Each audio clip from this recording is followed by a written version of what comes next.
Bonjour à tous, nous sommes le mardi 18 novembre et journée d'interview puisqu'on va en évoquer deux. La première, c'est celle de Karim Benzema qu'il a donnée à AS, le média espagnol, et sur lequel il est revenu notamment sur la situation de Kylian Mbappé au Real Madrid. On va voir ce qu'on peut en ressortir.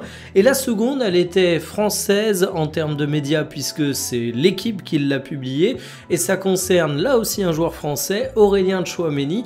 Et c'est plutôt intéressant parce que le milieu de terrain du Real Madrid est assez bavard, on va dire ça comme ça. On reviendra ensuite sur le Camp Nou et ses interminables, mais qui connaissent une fin, travaux, sur la telenovela de la Ligue 1, c'est-à-dire Pogba. J'aimerais bien que ce soit pas une série avec des multiples rebondissements, mais malgré tout on en est là. Et enfin on terminera avec Pep Guardiola et un petit sujet politique et football. Bah oui, évidemment, ça faisait longtemps que je m'étais pas mis dans la sauce. Installez-vous confortablement et bienvenue pour le journal du jour. Quel conseil donne Karim Benzema à Kylian Mbappé? Il a été interrogé par le média madrilène AS et forcément en tant qu'ancien joueur du Real Madrid, il a été interrogé sur Kylian Mbappé et Karim a fait des commentaires de gars sûr. Il vient de donner des conseils mais en toute bienveillance et il n'est pas avare en compliments. La première chose que rappelle Karim Benzema, c'est ce qu'on attend de Kylian Mbappé, c'est marquer des buts. Et ça tombe bien parce qu'il dit bien que Kylian Mbappé, il sait marquer des buts.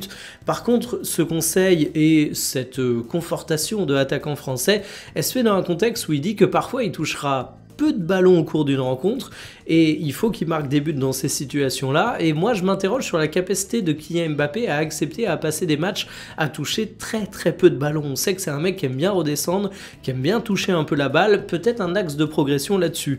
Karim Benzema rappelle également qu'il ne pourra pas tout gagner seul, qu'il aura besoin de jouer avec ses coéquipiers, de combiner avec eux. Il cite notamment Vinicius Junior et ça peut sembler être une porte ouverte qu'il enfonce, mais je suis pas du tout d'accord en fait. Dans le football moderne, on tombe souvent dans le syndrome du héros. On va résumer une équipe à un joueur, à un mec qui peut renverser les situations, mais Karim Benzema le sait mieux que personne.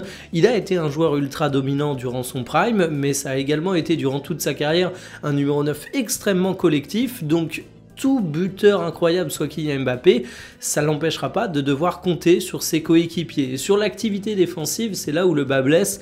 Eh bien, Karim Benzema se montre optimiste sur la capacité de Kylian Mbappé à faire les efforts.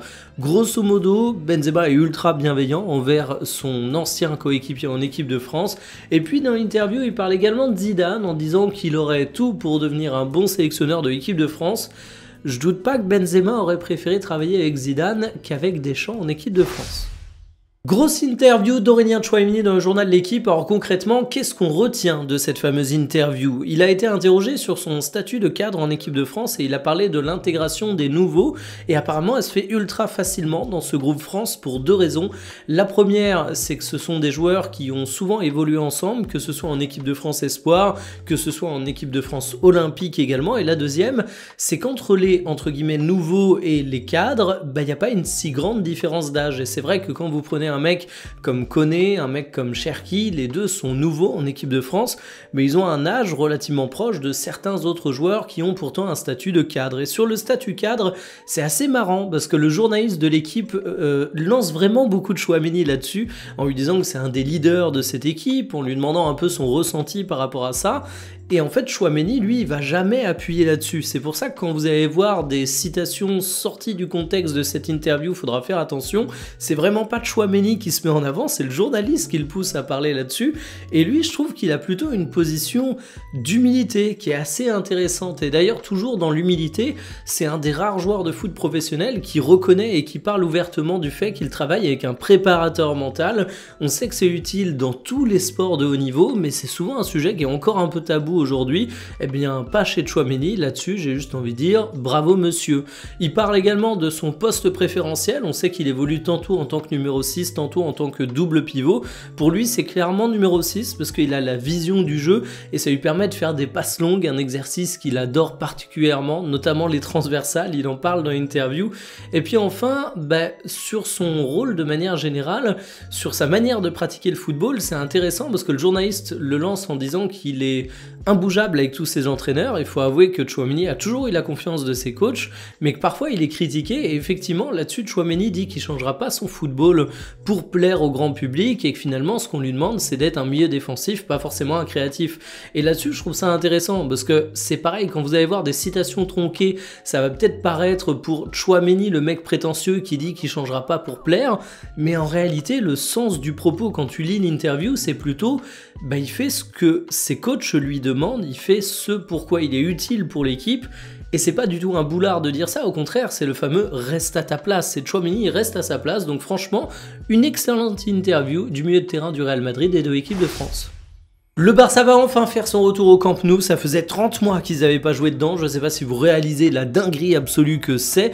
Dites-vous qu'en plus de ça, lors des prévisions économiques du FC Barcelone, il y avait des choses relativement optimistes sur les revenus qui allaient être générés par le nouveau stade, un nouveau stade qui a pris du retard, autant vous dire que tout le monde est soulagé, que ce sujet avance enfin un petit peu. Je dis un petit peu parce que le retour, il se fera certes ce week-end en Liga, tu vas avoir 45 400 places pour la réception de Bilbao, mais vous avez peut-être tiqué sur le 45 000 places et quelques. Oui, on est très loin du total de 105 000 places qu'accueillera le Camp Nou dans sa version finale. Une fois que tous les travaux seront faits, c'est encore en work in progress, donc évidemment, c'est un retour à la maison, mais il y a encore le salon qui est en travaux, on va dire ça comme ça. C'est un enjeu économique qui est majeur pour le FC Barcelone, parce qu'évidemment, être au Camp Nou, même avec une capacité réduite, déjà ça te donne un grand stade, parce que 45 000 places, c'est la taille de certains stades tout à fait respectables, mais en plus, ça t'évite de louer un autre stade. Désormais, l'enjeu, ça va être d'avancer de plus en plus vite pour pouvoir avoir la réouverture totale, mais l'enjeu à court terme, c'est avoir l'autorisation de l'UEFA, parce que tu as celle de la Liga, mais on sait qu'en Europe, les conditions, les demandes faites sur les stades sont un peu plus sévères. Tu as la réception de Francfort qui se fait bientôt, et t'aimerais bien avoir ce match au Camp Nou. Pogba va faire son grand retour. Alors oui, je sais, on dit toujours la même chose depuis 1728. J'ai l'impression que Paul Pogba, c'est une arnaque, qu'en fait il n'existe pas, il a jamais signé à l'AS Monaco, mais cette fois, on annonce qu'il a repris l'entraînement collectif et il y a même la possibilité qu'il soit du déplacement à Rennes. Alors moi, j'aime bien écouter Pocognoli dans ce cas-là, parce que l'entraîneur de Monaco est mieux placé que quiconque pour s'exprimer sur la situation médicale de son joueur, et dans les mots qu'il emploie, je suis pas très rassuré. Il dit qu'il est heureux sur le terrain, qu'il a une grosse force de caractère et qu'il est focalisé pour revenir au haut niveau. Moi, ce que je comprends par là, c'est qu'il est encore très loin du haut niveau, et justement sur sa date de retour, eh bien il est prudent, parce qu'il rappelle que la dernière fois qu'il s'est avancé en disant que le retour allait se faire, Pogba a connu une rechute. Et oui, Paul Pogba est loin d'être aujourd'hui un joueur qui est très solide physiquement. Il faut dire qu'il n'a pas joué depuis une éternité. Son dernier match était en septembre 2023. Replongeons-nous dans le passé.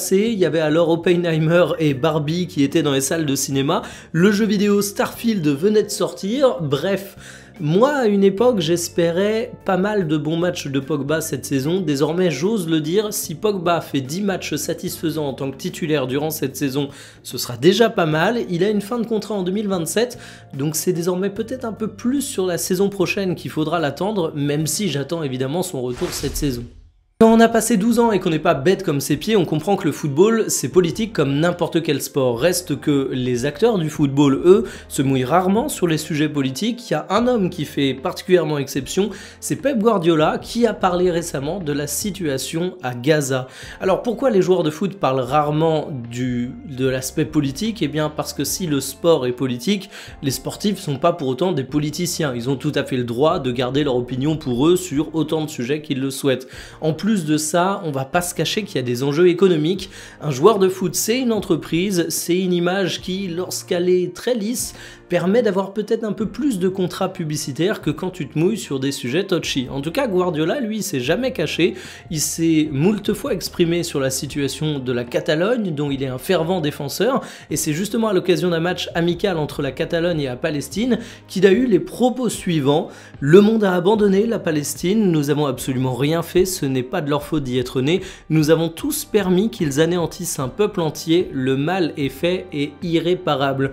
J'ai donc envie de saluer déjà la position de Guardiola, mais ça ne regarde que moi et mes opinions, mais aussi de manière générale, qu'on soit d'accord ou non avec lui, le courage d'avoir des propos politiques quand tu t'appelles Pep Guardiola, Parce que certains approuveront ses propos, mais ça lui rapportera rien, et certains lui tomberont dessus pour avoir dit ça, et ça par contre, ça pourra lui coûter un petit peu, et ça crée des désagréments. On sait comment c'est quand t'es une personnalité publique et tu te mouilles. Donc moi je dis chapeau à Pep Guardiola. Terminé pour le journal du jour. Cet après-midi, j'ai bien envie de vous parler de la situation d'un joueur de l'équipe de France, mais paradoxalement, on ne parlera pas du tout de l'équipe de France, mais de sa situation en club, de son avenir. Ça concernera plusieurs clubs potentiels, puisqu'aujourd'hui, il y a un gros point d'interrogation dessus. C'est un défenseur. Si vous avez bien suivi l'actualité Mercato, ça vous donne deux grandes possibilités qui sont de l'actualité. Je vous laisse essayer de deviner duquel on parlera. Sur ce, je vous dis à cet après-midi. Passez une excellente journée. Salut!